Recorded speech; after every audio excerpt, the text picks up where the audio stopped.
जय हिंद बच्चों, इस समय आप लोग महामना इंस्टीट्यूट के यूट्यूब चैनल से जुड़े हुए हैं और इस चैनल में मैं आप सबका स्वागत करता हूं। आज हम लोग class 11th physics Hindi medium NCERT book के 10th चैप्टर तरलों के यांत्रिकी गुण यानी मैकेनिकल प्रॉपर्टीज ऑफ फ्लूइड्स के अंतर्गत आज हम लोग स्पर्श कोण या उसको संपर्क कोण भी कहते हैं के बारे में हम पढ़ेंगे। एक चीज़ मैं आपको बता दूं कि स्पर्श कोण या संपर्क कोण तब बनता है जब किसी ठोस को किसी द्रव में डुबाया जाता है। अब ज़रा ध्यान पूर्वक देखें, हम आपको डिफिनीशन बताने जा रहे हैं स्पर्श कोण या संपर्क कोण का। यहाँ पर एक उदाहरण आप पहले देखिए। यहाँ जल भरा हुआ है और देखिए हम आपको बता दें कि जल जो है कांच को भिगोता है। तो सुन लीजिए, जो द्रव ठोस को भिगोता है वो द्रव ऊपर की तरफ चढ़ता है और जो द्रव ठोस को भिगोता नहीं है वो नीचे की तरफ उतर जाता है। तो यहाँ ये जल है और हम आपको पिछले वीडियो में बता चुके हैं, ये कांच का छड़ है कि जल कांच को भिगोता है। इसलिए आप देखें यहाँ जल यहाँ से ऊपर के तरफ चढ़ा हुआ है, यानी इसकी आकृति जो है अवतल आकृति है। उसी तरह से यहाँ आप देख रहे हैं ये जल है, जल ऊपर चढ़ा हुआ है। अब आप समझिए स्पर्श कोण या संपर्क कोण की परिभाषा। तो देखिए, ठोस ये है ठोस और ये है द्रव। तो ठोस तथा द्रव के संपर्क बिंदु मन दोनों एक दूसरे को जहां स्पर्श कर रहे हैं। तो देखिए, ये ठोस की छड़ है और ये द्रव यानी जल है। तो ठोस तथा द्रव के स्पर्श बिंदु पर द्रव के पृष्ठ पर खींची गई स्पर्श रेखा तथा ठोस के पृष्ठ पर द्रव के भीतर के तरफ खींची गई स्पर्श रेखा के बीच बनने वाला जो कोण होता है, इस कोण को ही हम संपर्क कोण या स्पर्श कोण कहते हैं। तो यहाँ जल और कांच के बीच स्पर्श कोण दिखाया गया है। उसी तरह से हम कांच और पारा के बीच देखें तो पारा कांच को भिगोता नहीं है, यह आपको बताया जा चुका है। तो जब भिगोता नहीं है तो जानते हैं ये नीचे की तरफ उतर जाता है, जल ऊपर की तरफ। देखिए, जल ऊपर की तरफ चढ़ रहा है और पारा जो होता है ये पारा नीचे की तरफ उतर जाता है। यानी इसकी आकृति जो होती है वह उत्तल होती है और अगर जल होता है तो उसकी आकृति अवतल होती है। तो अब यहाँ ध्यान पूर्वक देखें, इसका जो पृष्ठ है वो नीचे की तरफ आता है और यहीं पर दोनों का स्पर्श बिंदु है, यानी कांच और पारा एक दूसरे को यहीं पर स्पर्श कर रहे हैं। तो अब आप समझिए, तो द्रव के पृष्ठ यानी पारे के पृष्ठ पर खींची गई स्पर्श रेखा और ठोस के पृष्ठ पर द्रव के भीतर खींची गई स्पर्श रेखा, इसके बीच बनने वाला जो कोण होता है उस कोण को ही हम स्पर्श कोण या संपर्क कोण कहते हैं। अब एक बात जरा ध्यान से समझिए, जो द्रव ठोस को भिगोता है उसकी आकृति अवतल दर्पण की तरह होती है या अवतल होती है और यह ऊपर के तरफ चढ़ता है। इस स्थिति में बनने वाला स्पर्श कोण या संपर्क कोण जो होता है वह न्यून कोण होता है। और न्यून कोण आपको पता है कि 90 अंश से बनने वाला जो कोण होता है, 90 अंश से कम वाला कोण जो है न्यून कोण होता है। अब देखिए, अगर स्वच्छ जल है तो स्वच्छ जल में अगर कांच की छड़ को डुबोएंगे तो उनके लिए बनने वाला जो संपर्क कोण होता है वो 0 अंश होता है। लेकिन अगर साधारण जल हो, याद रखे रहिएगा, स्वच्छ जल और कांच के छड़ के बीच बनने वाला स्पर्श कोण 0 अंश का होता है। लेकिन अगर साधारण जल है, स्वच्छ जल और साधारण जल में अंतर है। स्वच्छ जल में किसी प्रकार की कोई इम्प्योरिटी नहीं होती है।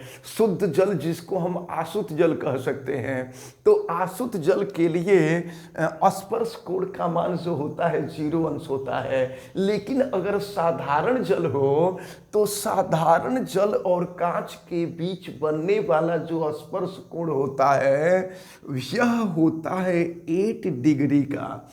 और अगर जो द्रव ठोस को भिगोता है उसके लिए बनने वाले स्पर्श कोण का जो मान होता है वह अधिक कोण होता है। और मैं आपको बता दूं, अधिक कोण का मतलब आप समझते हैं, जो कोण 90 अंश से अधिक हो, 180 अंश से कम हो, उसको अधिक कोण कहते हैं।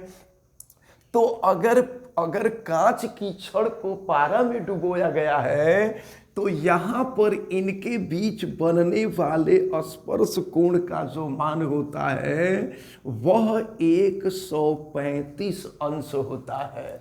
अब एक बात मैं आपको और बता दूं कि अगर चांदी को पिघला दिया गया है और चांदी को पिघला करके उसमें कांच की छड़ को डुबोया जाए तो ध्यान दीजिएगा, जल ऊपर के तरफ चढ़ रहा था तो बनने वाला स्पर्श कोण न्यून कोण होता है।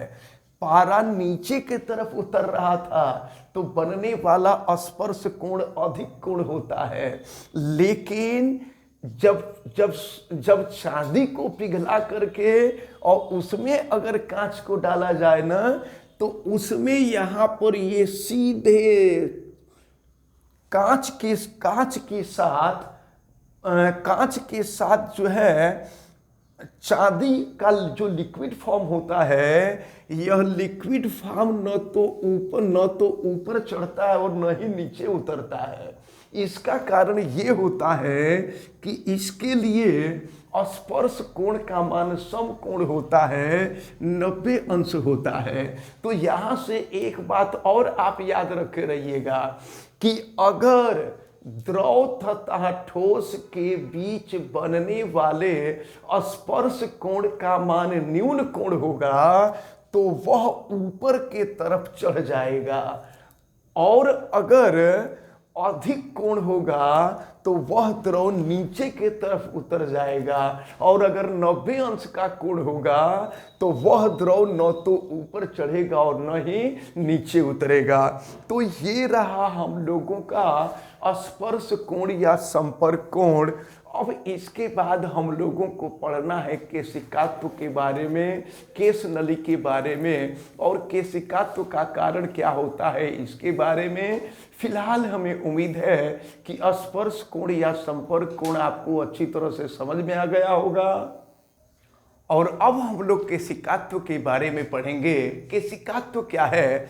सबसे पहले हम केश नली के बारे में पढ़ें, यानी कैपिलरी ट्यूब के बारे में पढ़ें। तो देखिए, केश का मतलब होता है बाल।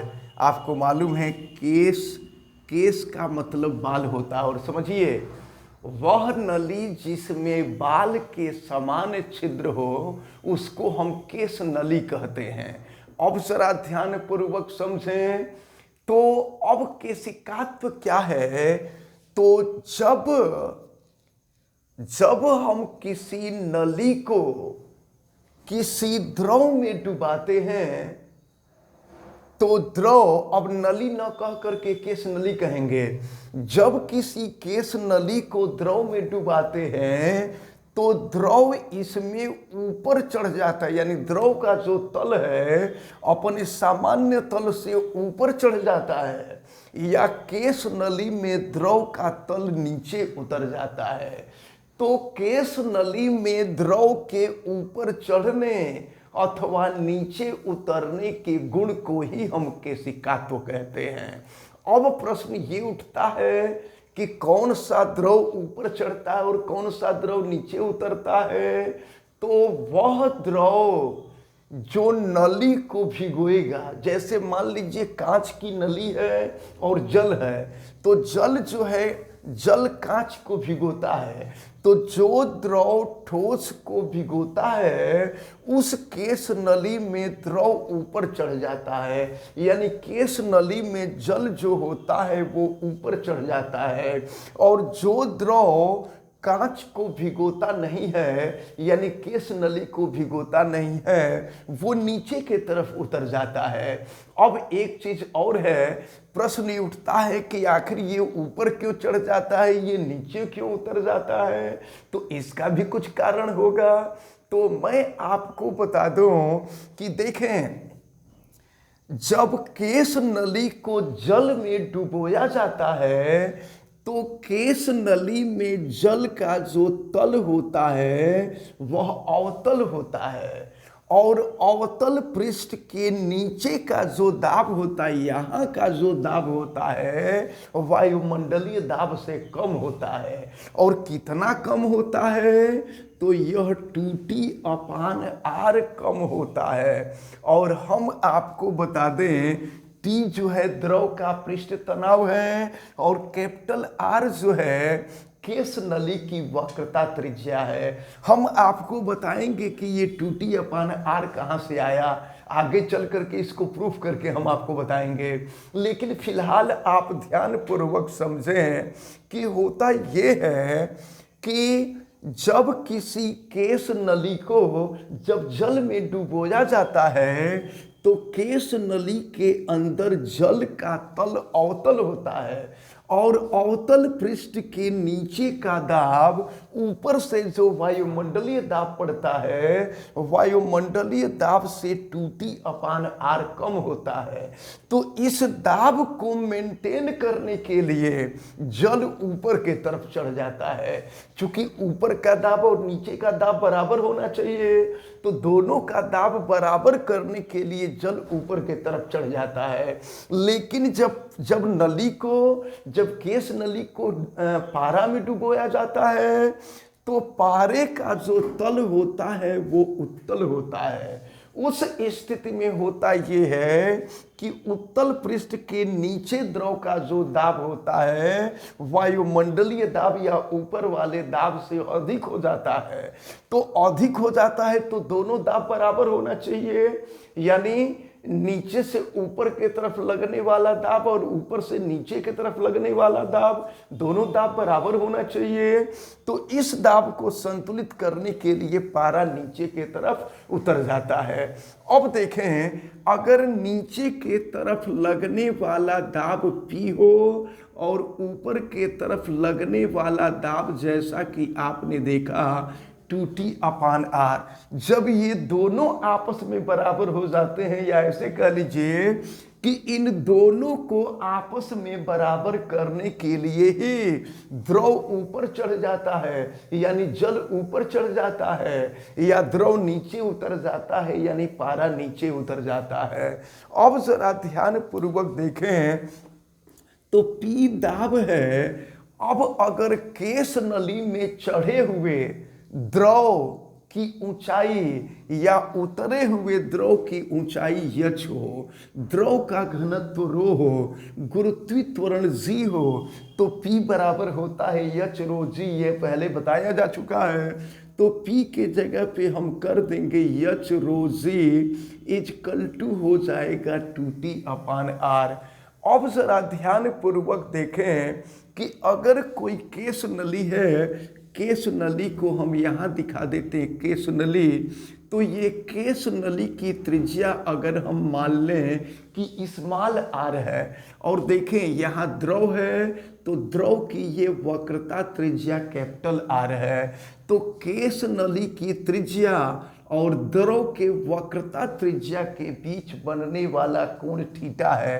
तो देखिए, कोण के सामने की भुजा लंब हो जाती है, ये आधार हो जाएगा, ये कर्ण हो जाएगा।